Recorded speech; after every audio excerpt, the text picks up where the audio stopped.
s'appelle Maya et qui est considéré comme de la romance historique. J'ai emprunté ce livre donc dans ma bibliothèque et j'avais envie de vous partager ça aujourd'hui. Comme toujours dans ce genre de vidéo que je fais très régulièrement sur ma chaîne, vous retrouverez en barre d'informations, commentaires épinglés et dans le i en haut de l'écran le lien vers d'autres avis que je fais. Ça peut être sur de la romance mais aussi sur complètement autre chose comme type de livre. Et voilà, je vous mettrai le lien vers les dernières vidéos là-bas et vers ma playlist BookTube. Je crois que j'ai tout dit pour l'introduction, donc on va passer à la lecture du résumé de ce livre. À la mort de leur père, énigmatique milliardaire qui les a ramenés des quatre coins du monde et adoptés lorsqu'elles étaient bébés, Maya, Tapliez et ses sœurs se retrouvent dans la maison de leur enfance, Atlantis, un magnifique château sur les bords du lac de Genève. Pour héritage, elles reçoivent chacune un indice qui leur permettra peut-être de percer le mystère de leurs origines. La piste de Maya la conduit au-delà des océans, dans un manoir de Rio de Janeiro. C'est là que son histoire a commencé. Secret enfoui et destin brisé, ce que Maya découvre va bouleverser sa vie. Pardon, j'ai bugué. Donc, le texte est traduit ici. Donc pour une fois, j'ai le livre en français, donc tant mieux. Et je sais que ça a été une saga de 7 livres qui s'est très bien vendu et qui a eu beaucoup de succès, donc c'est pour ça aussi que j'avais envie de l'essayer. Alors passons à la lecture des premières pages. Je me souviendrai toujours de l'endroit où je me trouvais et de ce que je faisais quand j'ai appris que mon père venait de mourir. J'étais à Londres, chez Jenny, une vieille amie d'école, et je profitais du soleil de juin, assise dans son joli jardin. Un exemplaire de l'Odyssée de Pénélope ouvert sur les genoux pendant qu'elle était allée chercher son petit garçon à la crèche. Je me sentais calme, heureuse de m'être échappée pour passer quelques jours de vacances ici. J'étais en train d'admirer la clématite en bouton qui dépliait ses fragiles bourgeons roses, donnant naissance à un tumulte de couleurs lorsque mon portable a sonné. D'un coup d'œil sur l'écran, j'ai vu que c'était Marina. « Allô Ma, ça va ?» J'espérais que, dans ma voix, elle entendrait aussi la belle chaleur estivale. Maya, Marina a marqué une pause, et à cet instant, j'ai compris qu'il était arrivé quelque chose de terrible. Qu'est-ce qui se passe? Maya, je ne sais pas comment te le dire, mais ton père a eu une crise cardiaque ici, à la maison, hier après-midi. Et aujourd'hui, tôt ce matin, il est décédé. Je suis restée silencieuse. Un million de pensées disparates et ridicules me traversant l'esprit. L'une d'elles étant que Marina, pour une raison ou une autre, avait décidé de me faire une blague de mauvais goût. Je ne l'ai pas encore annoncé à tes sœurs, Maya. Comme tu es l'aînée, il m'a semblé que c'était toi qui devais l'apprendre en premier. Je voulais te demander si tu préfères les appeler ou si tu souhaites que je le fasse. Aucune parole cohérente ne me venait aux lèvres, tandis que je commençais à réaliser que jamais Marina, ma chère et bien-aimée Marina, la reprochait le plus d'une mère de me mentir. Il fallait donc que ce soit vrai. Et brusquement, tout s'est effondré en moi. Maya, s'il te plaît, dis-moi que ça va. Oh, c'est vraiment l'appel le plus terrible que j'ai jamais eu à passer. Mais j'ai pensé qu'il fallait mieux me tourner vers toi. Dieu seul sait comment tes sœurs vont réagir. C'est à ce moment que j'ai entendu la souffrance dans sa voix. J'ai compris qu'elle aussi avait besoin de parler, de partager son fardeau, d'être réconfortée. Bien sûr, je vais prévenir mes sœurs, sauf que je ne suis pas certaine d'avoir toutes leurs coordonnées sur moi. Ali n'est-elle pas partie faire une régate? Et pendant que nous discutions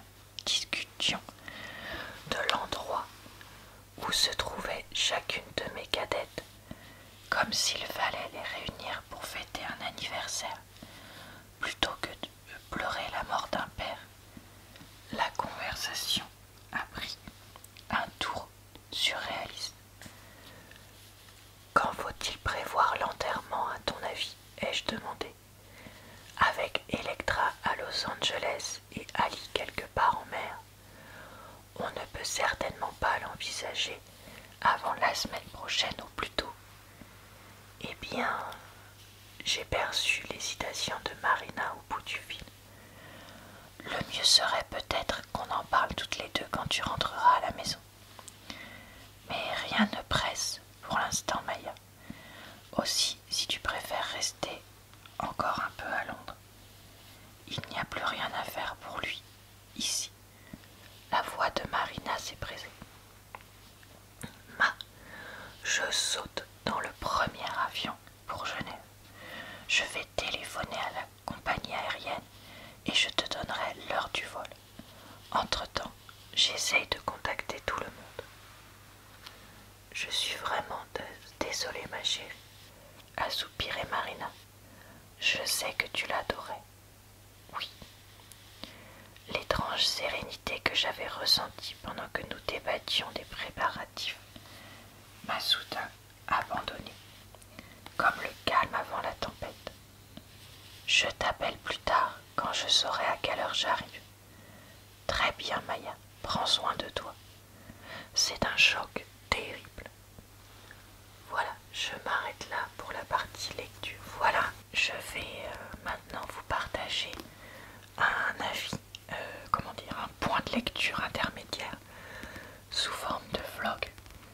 De temps en temps, je fais ce genre de choses où voilà, quand je suis en train de lire le livre, je vous donne des petites impressions ou je fais des petits commentaires intermédiaires en essayant de limiter les révélations au maximum. Donc, je fais ça avec vous maintenant. Point sur les 7 sœurs, tome 1. Je ne sais pas si j'ai déjà fait du vlog ou pas pour ce livre. Franchement, honnêtement, j'ai tellement de livres que je lis en même temps, de vlogs que je fais en même temps que je suis perdue. Ça m'apprendra, hein, j'avais dit j'arrête et tout, et puis du pas, ça a duré 3 semaines. Bref, j'en suis au moment où Belle, dans les années 20, donc a une relation intime pour la première fois. Et honnêtement, j'ai trouvé ça mais ridicule. Et puis ça correspond pas du tout à la façon dont l'homme avec qui elle a cette relation, parce que je vais pas dire qui pour pas faire de gros spoilers, nous est décrit. Et donc vraiment, ça m'a trop saoulée de lire ça. Et je suis un peu deg parce que je me dis que bon, déjà le livre est pas fou, mais là est-ce que ça va finir de façon caricaturale quoi. Voilà pour tout ça. Alors je vais maintenant passer à mon avis sur ce livre que j'ai fait en voix off parce que ça m'arrangeait pas de l'enregistrer. Maintenant, déjà enregistré sur mon dictaphone, donc je vais superposer ça tout de suite avec moi en train de tapoter sur le livre. Quel est donc mon avis sur ce roman? Eh bien, je l'ai voilà, très moyennement aimé, parce que, comme je le disais, c'est une romance historique avec donc deux temporalités. On est d'un côté dans la société des années 20 avec les personnes riches qui cherchent encore à faire des beaux mariages, avec les droits des femmes qui sont encore complètement bafoués, les crises économiques qui se rapprochent, etc. Et de l'autre, on est dans le temps présent avec donc une descendante qui cherche à comprendre qu'est-ce qui s'est passé et à guérir elle-même ses blessures. Ce que je n'ai pas aimé dans ce livre, c'est que quasiment tous les clichés qu'on peut avoir, que ce soit à l'époque et aujourd'hui, sont là, que les personnages sont avec un manque de maturité, enfin je sais pas comment dire, mais je trouve que Belle, qui vit dans les années 20, a un manque de maturité et un côté capricieuse en fait qui m'a tapé sur le système. Et que à l'inverse, Maya, qui elle vit de nos jours, est plus mature, mais en même temps, elle vit, comment dire, la tête dans la terre, c'est-à-dire qu'elle refuse de repenser à certains événements et de guérir de certains événements qui sont pas irréalistes, mais qui sont pareils, un peu caricaturaux. Et je me retrouve ici un peu comme les 7 maris d'Evelyn Hugo, c'est-à-dire que dans le fond, ça pourrait être un livre qui me plaît, puisque voilà, c'est une histoire de vie. Le but, c'est de montrer comment les femmes étaient opprimées, qu'est-ce qu'elles ont pu faire pour s'en sortir et tout ça, donc pourquoi pas. Mais en fait, encore une fois, c'est un livre où je n'apprends entre guillemets pas grand-chose, si ce n'est qu'au Brésil, c'était comme en Europe à l'époque, il semblerait. Et comme l'auteur est quelqu'un de spécialiste en histoire, je lui fais toute confiance si elle dit ça. Mais voilà, ouais, je n'apprends rien sur les oppressions, tout ce qui a pu être subi.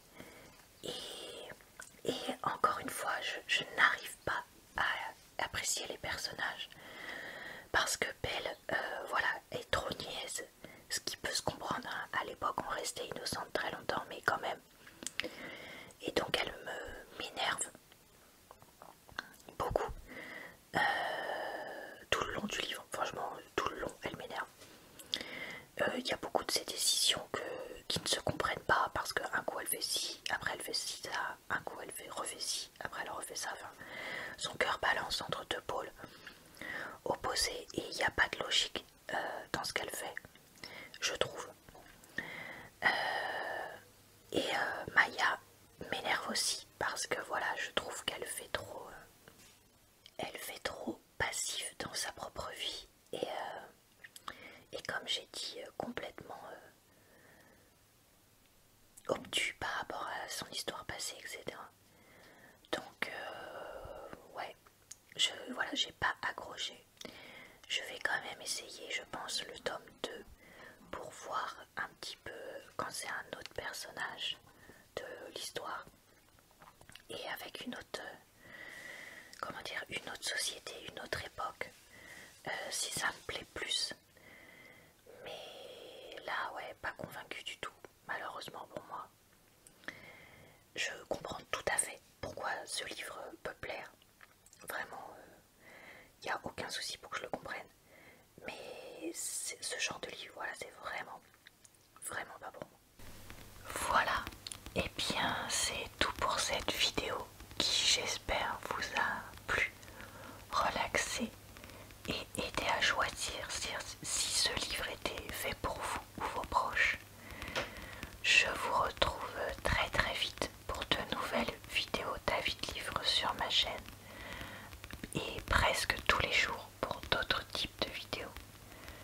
Je vous souhaite donc une bonne soirée, une bonne nuit ou une bonne journée. Je vous retrouve également le mercredi sur ma chaîne secondaire et je vous dis donc à très bientôt dans une prochaine vidéo.